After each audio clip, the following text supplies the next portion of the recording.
ಅದು ಮಾತಾಡಕ್ಕಾಗತ್ತಾ?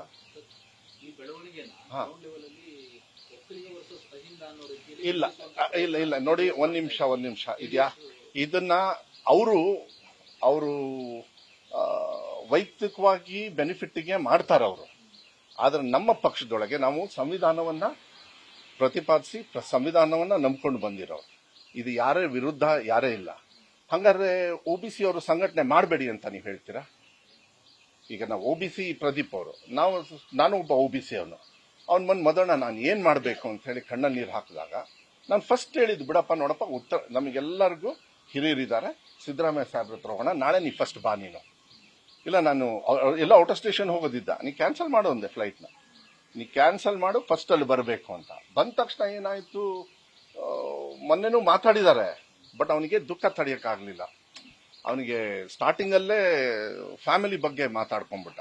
ಅವ್ನು ಏನೋ ಕಷ್ಟಪಟ್ಟು ಬಂದಿದ್ದಾನೆ, ಏನೋ ಹ್ಯೂಬ್ಲೊಟ್ ಎಂಥದ್ದು ವಾಚ್ ಬಗ್ಗೆ ಸಿದ್ದರಾಮಯ್ಯ ಅವ್ರ ಬಗ್ಗೆ ಮಾತಾಡಿದ್ರು, ಹಂಗೆ ಕುಮಾರಸ್ವಾಮಿ ಅವ್ರ ಬಗ್ಗೆ ಮಾತಾಡಿದ್ರು. ಬೇಡ ಅಂದ್ರೆ ಬಡಿ, ಉತ್ತರ ಕೊಡಕ್ ಇಷ್ಟ ಇಲ್ಲ ಅಂದ್ರೆ ಅದಕ್ಕೆ ಜನರನ್ನ ಕಳಿಸಿ. ನಾನು ಅದೇ ಹೇಳಿದ್ನಲ್ಲ, ಈ ತರ ಯಡಿಯೂರಪ್ಪ ಅವ್ರ ಬಗ್ಗೆ ಮಾತಾಡಿ ಪಕ್ಕ ಕೂತ್ಕೊಳ್ತಕ್ಕಂಥದ್ದು. ನಾವು JDS ಅಲ್ಲಿದ್ದೆ, ನಾವು ವಿರೋಧವಾಗಿ ಕಾಂಗ್ರೆಸ್ಸಿಗೆ ಪೊಲಿಟಿಕಲಿ ಮಾತಾಡಿರ್ತೀವಿ, ವ್ಯಕ್ತಿಗತವಾಗಿ ಯಾವತ್ತೂ ಕೂಡ. ಮತ್ತೆ ಫ್ಯಾಮಿಲಿ ಬಗ್ಗೆ ಮಾತಾಡೋದಿದೆಯಲ್ಲ, ಅದು ನಮ್ಮ ಸಭ್ಯತೆ ಅಲ್ಲ. ಆಮೇಲೆ ನಾವು ಏನು ಉದಾಹರಣೆ ಕೊಡ್ತೀವಿ, ನಮಗೆ ಮತ ಹಾಕಿ ಕಳಿಸಿದಾರಲ್ಲ, ಅವ್ನು ಯಾವತ್ತು ನನಗೆ ಬರೀ ನಮ್ಮವ್ರು ಮಾತ್ರ ಮತ ಹಾಕಿದ್ದಾರೆ ಅಂತೇಳಿ ಹೇಳಿಲ್ಲ. ನಾನು ಹೇಳೋದಿಲ್ಲ, ನಮ್ಮ ಕಮ್ಯುನಿಟಿಯವರು, ನಮ್ಮ OBC ಯವರು ನನ್ನ ವಿರುದ್ಧ ಓಟ್ ಹಾಕಿರ್ತಾರೆ, ನನ್ನ ಪರವಾಗಿ ಓಟ್ ಹಾಕಿರ್ತಾರೆ. ಇವಾಗ ಒಂದೇ ಸತಿಗೆ BJP ಅವರಿಗೆ ನರೇಂದ್ರ ಮೋದಿ ಅವರು OBC ಅಂತ ನೆನಪಾಗ್ಬಿಡ್ತು. ಯಾಕೆ ಈ ದೇಶದೊಳಗೆ ಎಷ್ಟು ಜನರನ್ನ ಏನ್ ಮಾಡಿದಾರಂತೆ? OBC ಇದೆಲ್ಲ ಇಲ್ಲೆಲ್ಲ ಹೋಗ್ತದಲ್ಲ, ಎಂಥದ್ದು ನಿಮ್ದು ಕ್ಯಾಟಗರಿದೆಲ್ಲ, ಇನ್ ಡೆಲ್ಲಿ ಅವ್ರು ಕಣ್ಣು ಮುಚ್ಕೊಂಡು ನರೇಂದ್ರ ಮೋದಿ ಅವ್ರು ಪಾಸ್ ಮಾಡ್ಬಿಡ್ತಾರ ಚರ್ಚೆಗೆ? ಪೊಲಿಟಿಕಲ್ ಚರ್ಚೆ ಮಾಡೋಣ ಇದನ್ನ. ಅದಕ್ಕೆ ಇದು ಖಂಡನೆ ಮಾಡಬೇಕು.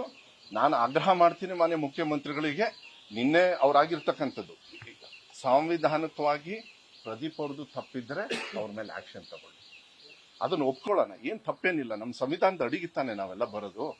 ನಾಳೆ ಒಂದು ಪ್ರಜಾಪ್ರಭುತ್ವದಲ್ಲಿ ಈ ತರ ಆಯ್ತು ಅಂದ್ರೆ ನಾಳೆ ನಾನು ಹೊರಗಡೆ ಹೋಗ್ಬೇಕಾದ್ರೆ, ಈಗ ಹಂಗಾದ್ರೆ ನಾನು ನಿಮ್ಮನ್ನ ಹೆಂಗ್ ಬೇಕಾದ್ರೆ ಇಲ್ಲಿ ಟ್ರೀಟ್ ಮಾಡ್ಬೋದಾ?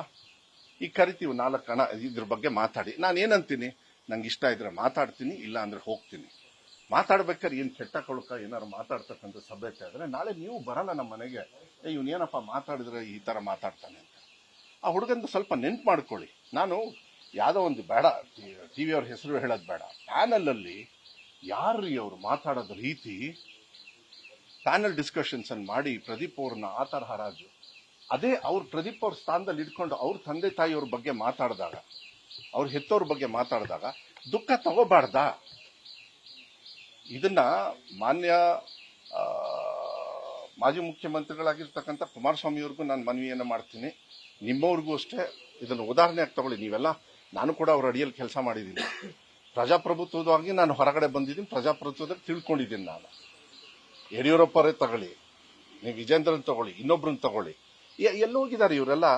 ಆಣೆ ಪ್ರಮಾಣ ಮಾಡ್ತೀನಿ ಅಂತೇಳಿ ಬಾಯ್ ಬಿಡ್ತಾರೆ, ಭಯ. ಯಾಕೆಂದ್ರೆ ಕ್ರಾಸ್ ವೋಟಿಂಗ್ ಮಾಡ್ಬಿಟ್ಟಿದ್ದಾರೆ, ಭಯ. ಅವ್ರಿಗೇನಾದ್ರು ಧೈರ್ಯ ಇದೆ ಅಂದ್ರೆ, ಯಾವನ್ ಹೇಳಿದ್ದಂತೆ ಈ ಪ್ರಜಾಪ್ರಭುತ್ವದಲ್ಲಿ ಬರ್ದಿದೆಯಂತ? ದೇವಸ್ಥಾನಕ್ಕೆ ಹೋಗಿ ನೀವು ಧರ್ಮಸ್ಥಳಕ್ಕಾದ್ರೂ ಆಣೆ ಮಾಡಿ, ನೀವು ಮತ ಹಾಕಿರ್ತಾನಲ್ಲ ಆ ಸಂವಿಧಾನದ ಮೇಲೆ ಆಣೆ ಮಾಡಿ. ಅದಕ್ಕಿಂತ ಪವಿತ್ರವಾಗಿರ್ತಕ್ಕಂಥದ್ದು ನಮ್ಮ ದೇಶದೊಳಗೆ ಇನ್ಯಾವುದೂ ಇಲ್ಲ, ತಿಳ್ಕೊಳ್ಳಿ. ಅದೇ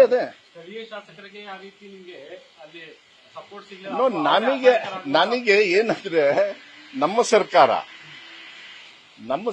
ಇತ್ತು, ನಮ್ಮ ಶಾಸಕರಿಗೆ ಈ ತರ ಆದಾಗ ಅದು ಮನಸ್ಸಿಗೆ ನೋವಾಗ್ತದಲ್ಲ. ಅದಕ್ಕೆ ನಾವು ಆಗ್ರಹ ಮಾಡೋದೇನು ಅಂದ್ರೆ, ಬರೀ ನಮ್ಮ ಶಾಸಕರಲ್ಲ, ಯಾರೇ ಜನಪ್ರತಿನಿಧಿಗಳಾಗ್ಲಿ, ಪ್ರಜಾಪ್ರಭುತ್ವದಲ್ಲಿ ಸಾಮಾನ್ಯ ಜನರು ಇದ್ರೂ ಕೂಡ ಇದನ್ನ ಬಹಳ ಗಂಭೀರವಾಗಿ ತಗೋಬೇಕು.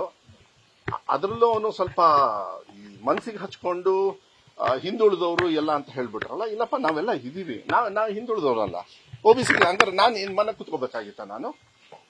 ನಾನು ಬೇರೆಯವ್ರು ಇದ್ರೂ ಹೋಗ್ತೀನಿ, ನಾನು ಇಲ್ಲ ಅಂತ ಹೇಳಲ್ಲ, ಬಟ್ ನಮ್ಮವರು ಅಂತ ಹೇಳಿ ನಾನು ಹೋಗ್ಬೇಕಾಗತ್ತಲ್ಲ. ಕೆಲವ್ರಿಗೆ ಚಟ ಇದೆ, ನನಗೆ ಬೈಬೇಕು, ಅವಾಗ ನಮ್ಮವರೆಲ್ಲ ಒಂದಾಗ್ತಾರೆ, ನಮ್ಮವ್ರು ಓಟ್ ಹಾಕ್ತಾರೆ ಅಂತ ಹೇಳಿ. ಅದು ನಾನು ಬಾಯ್ಬಿಟ್ಟು ನಿಮ್ಗೇನು ಯಾರ ಬಗ್ಗೆ ಹೇಳ್ಬೇಕಾಗಿಲ್ಲ, ಅದು ಚಟ ಇದೆ, ನೀವು ನೋಡಿದೀರಾ. ನಾನು ಹಂಗಾರೆ ಅದನ್ನ ರಾಜಕಾರಣ ಮಾಡ್ಕೊಳ್ಳ? ನಾವು ಎಜುಕೇಶನ್ ಕೊಡ್ಬೇಕಾದ್ರೆ ಹಂಗಾರೆ ನಾನು ಏನ್ ಕೊಡ್ಲಿ ಹೇಳಿ? ಒಬ್ಬ ಎಜುಕೇಶನ್ ಮಿನಿಸ್ಟರ್ ಅಪ್ಪ ನಾನು. ತಪ್ಪುಗಳಾದಾಗ ನಿಮ್ಮಂಥವ್ರು ತಿದ್ದುತ್ತೀರಿ, ಸರಿ ಮಾಡ್ಕೊಂಡು ಹೋಗ್ಬೇಕು. ಅದನ್ನು ಹೋಗ್ಬಿಟ್ಟು ಈ ತರ ಮಾಡಿ, ನಾನು ಮಾಧ್ಯಮದವರಿಗೆ ದಯವಿಟ್ಟು ನಾನು ಮನವಿ ಮಾಡೋದೇನು ಅಂದ್ರೆ, ದಯವಿಟ್ಟು ಒಳಗಡೆ ಏನಾಗಿದೆ ನೀವು ಇದನ್ನೇನು ದೊಡ್ಡ ಇನ್ವೆಸ್ಟಿಗೇಟ್ ಮಾಡಿ ಅಂತ ಹೇಳಲ್ಲ, ಸ್ವಲ್ಪ ಅದನ್ನ ಹೇಳಿ.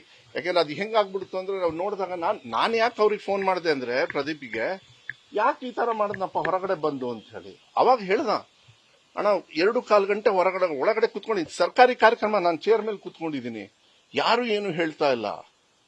ಇರೋದು ಒಂದು 7-8 ಜನರು ಪೊಲೀಸರು ಇದ್ರು ಅನ್ಸುತ್ತೆ. ವಿಡಿಯೋದಲ್ಲಿ ನೀವು ನೋಡಿದಾಗ ಅವರೇ ತಳ್ತಾ ಇದ್ದಾರೆ ಇವ್ರನ್ನ. ಏನ್ ಎಣ್ಣೆ ಗಿಣ್ಣೆ ಹೊಡ್ಕೊಂಡು ಬಂದ್ಬಿಟ್ಟು ಕೆಟ್ಟ ಪದ ಯೂಸ್ ಮಾಡೋದು. ಆಯ್ತು, ನಾನೇ ಈ ಕೆಟ್ಟ ಪದ ಯೂಸ್ ಮಾಡಿದ್ರೆ ನೀವು ಒಪ್ತೀರಾ?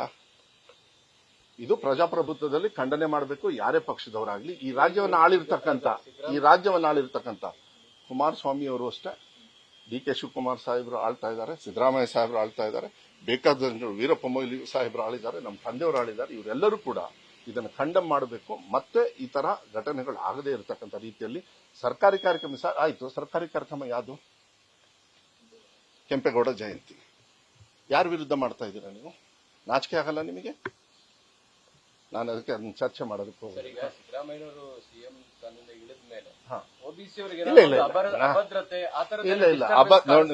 ನೋಡ್ರಿ, ನಾವೆಲ್ಲ ಸಂವಿಧಾನದಲ್ಲಿ ನಂಬ್ಕೊಂಡು ಬಂದಿರೋರು. ಅಬದ್ಧತೆ ಆ ತರ ಬರೋದೇ ಇಲ್ಲ.